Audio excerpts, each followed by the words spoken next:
Meu nome é Gabriela. Eu vou falar um pouco sobre o artigo Autismo, aspecto genético e biológico dos autores Cláudia Arbeiras e Vitor Ruggieri. Aqui eu trouxe a definição do autismo, que é um transtorno neurobiológico que compromete tanto a interação social quanto a comunicação do indivíduo, também conhecido como TEA, que é o transtorno do espectro autista. O autismo tem relação com hereditariedade, causas biológicas e também fatores ambientais. O objetivo do artigo é ponderar síndromes genéticas na qual o autismo está relacionado, reconhecer fatores ambientais, genéticos e imunológicos de autistas. Aspectos clínicos, ou seja, como ele pode se apresentar em cada paciente. Dificuldade nas relações, pouco contato visual, interesse restringido, comportamento repetitivo, comprometimento na fala, transtornos de sono e alimentar, alguns casos de epilepsia e sobrepeso.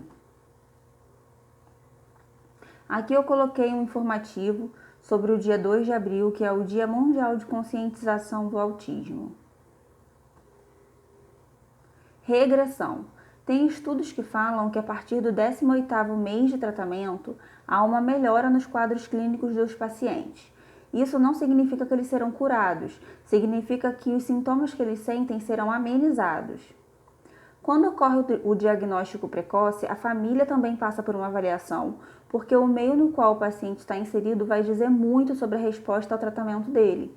Como, por exemplo, uma mãe vegetariana, ela pode ter deficiência de vitamina B12.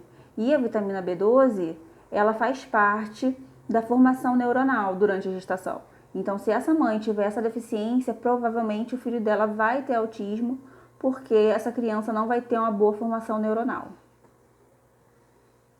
Comorbidades neuropsiquiátricas. Catatonia, que é a lentidão e congelamento de movimentos mediante uma ação. Transtorno de humor, ansiedade e depressão. Bases genéticas. Os primeiros estudos foram iniciados em 1977.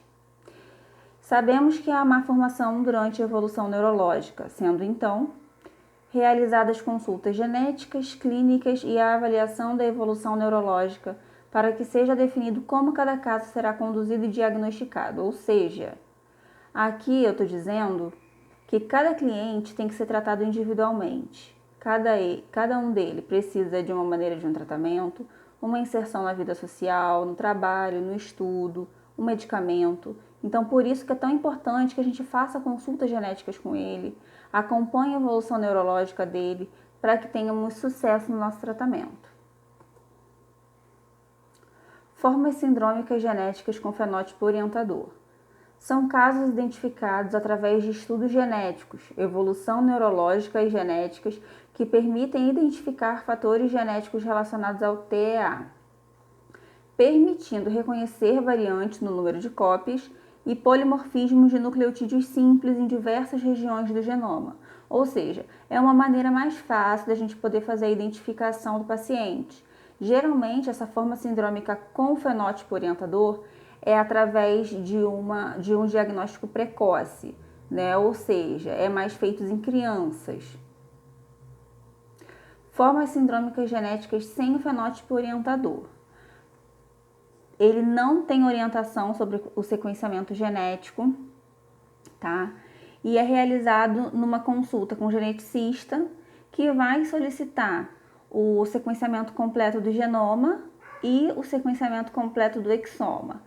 Nesse caso, é uma abordagem mais complicada, são exames mais complicados que demoram um tempo para saírem resultado. Não é algo imediato, é algo mais complexo.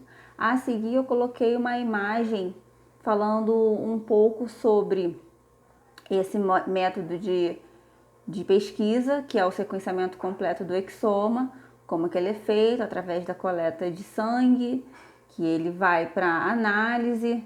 Os profissionais da ciência da computação vão fazer a interpretação desses exames e vão nos dar os laudos, né, descritivos. Esse exame é feito através da coleta de sangue, como eu já falei, né, onde é estudado um fragmento do nosso DNA. Interpretação dos exames. Essa interpretação ela é feita através de uma equipe multidisciplinar, que na maioria das vezes é composta por bioquímicos, biólogos e profissionais da ciência da computação. Por quê? Porque a gente precisa que esses exames sejam bem analisados para que a gente tenha o reconhecimento da patogenia, né? E a gente consiga dar para o nosso paciente o melhor tratamento possível. Genes relacionados ao TEA. São muitos. Aqui eu coloquei o exemplo de alguns deles, só que eu vou frisar no chunk, no último, que é o principal. Autismo em mulheres. A mulher consegue mascarar os sintomas do TEA, fazendo com que seu diagnóstico seja tardio ou nem sejam diagnosticados no decorrer da vida. Porém, deve-se lembrar que em casos de mutações no gene SHUNK, as mulheres podem ser assintomáticas, porém os seus filhos herdarão a condição. Ou seja, a mulher, ela mascara os sintomas, mas ela dá os sinais de que ela tem, sim, o autismo, como, por exemplo, depressão, compulsão alimentar, crises de choro, problemas para dormir, né, que muitas vezes não são bem vistos por ela mesma. Ela não tem atenção com esses sintomas, não procura um profissional e não é diagnosticada. Mas, independente disso, dela ser diagnosticada ou não, ela tem essa mutação genética e quando essa mutação acontece no gene SHUNK, ela vai passar para os filhos também essa condição. Fatores ambientais. Prematuridade, ou seja, quanto menor a idade gestacional, mais chances dessa criança desenvolver o espectro autista. Além da prematuridade, temos também o baixo peso ao nascer, a eclâmpsia, infecções virais com febre alta e exposições a agrotóxicos, pesticidas e alguns antipiléticos. Lembrando que essa eclâmpsia é na mãe, durante o período do parto, e essas infecções virais com febre alta não são qualquer infecção. Claro, são infecções recorrentes com febres altíssimas, que vai fazer com que essa pessoa, no decorrer da sua vida, tenha esse diagnóstico fechado. Estudos familiares. Idade paterna elevada é um fator de risco para que essa criança tenha o autismo. Diferença de idade de um irmão com TEA menor que 18 meses, ou seja, a mãe tem um filho que é portador dessa mutação genética e menos que 18 meses após o parto desse bebê, ela tem outra criança. Pode ser que essa outra criança tenha, sim, o transtorno, tá bom? Ele tem mais chances de ter esse transtorno do que um próximo irmão com 4 anos de diferença, por exemplo.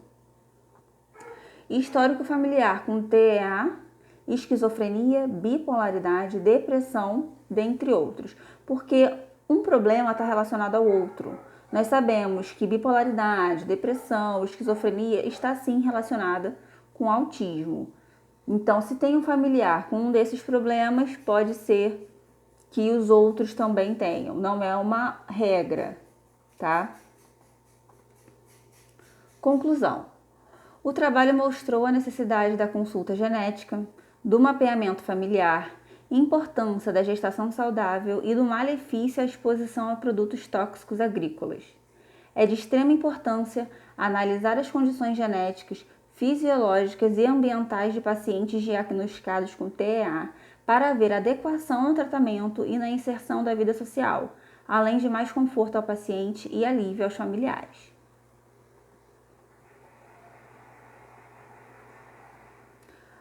Meu trabalho foi finalizado, eu agradeço pela oportunidade e espero que vocês tenham entendido.